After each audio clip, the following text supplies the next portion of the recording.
అంటే crime rate ఉంది, ఇంతకుముందు కూడా క్రైమ్ రేట్ ఉంది. గతంలో క్రైమ్ రేటు మనకు చేరేదానికి చాలా టైం పట్టేది, ఆ మధ్యలో ఇన్ఫర్మేషన్ చేరకుండా కూడా అలా వెళ్ళిపోయేది.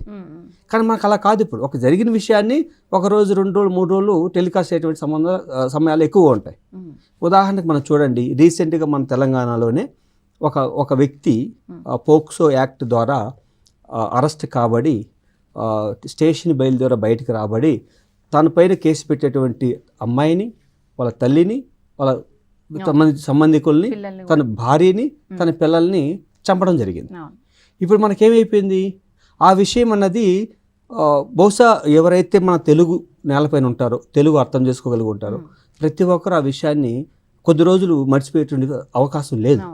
అంటే ఇక్కడ ఏమైపోయింది, మనం అలాంటి పదే చూడడం ద్వారా క్రైమ్ పైన మనకు అటెన్షన్ అనేది పెరుగుతుంది.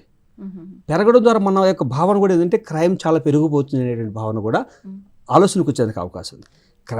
నేషనల్ క్రైమ్ రిపోర్ట్ కానీ, ఇంటర్నేషనల్ క్రైమ్ రిపోర్ట్ కానీ వీటిలో కూడా మనం గమనించగలిగితే సిగ్నిఫికెంట్గా పెరుగుతున్నాయి అని మనకు అర్థమవుతుంది. కానీ ఇక్కడ మనం 2 విషయాలు గుర్తించాలి. క్రైమ్ పెరిగే విధానాలు కూడా మారినాయి. ఒకప్పుడు సైబర్ క్రైమ్ లేదు, ఇప్పుడు సైబర్ క్రైమ్ పెరిగింది. ఇది ఫైనాన్షియల్ డిఫాల్టర్స్ కానీ పెరిగారు. అలాగే ఈ యొక్క టెక్నాలజీ ఉపయోగించుకొని మోసం చేసేటువంటి వ్యవస్థలు విపరీతంగా పెరిగినాయి. దాన్ని కంట్రోల్ చేసే సిస్టమ్ పెరుగుతుంది, దానికి అనుగుణంగా సైబర్ క్రైమ్ అనేది కూడా టెక్నాలజికల్ ఉపయోగించి మోసాలు చేయడం కూడా పెరుగుతూ ఉంది. అంటే మోస ప్రవృత్తి వలన క్రైమ్ పెరుగుతుందని మనం భావించవచ్చు, టెక్నాలజీ వల్ల క్రైమ్ పెరుగుతుందని భావించవచ్చు. వ్యక్తి యొక్క మానసిక స్థితిలో మార్పులు చెందడం ద్వారా కూడా టెక్నాలజీ క్రైమ్ పెరిగిందని చెప్పొచ్చు.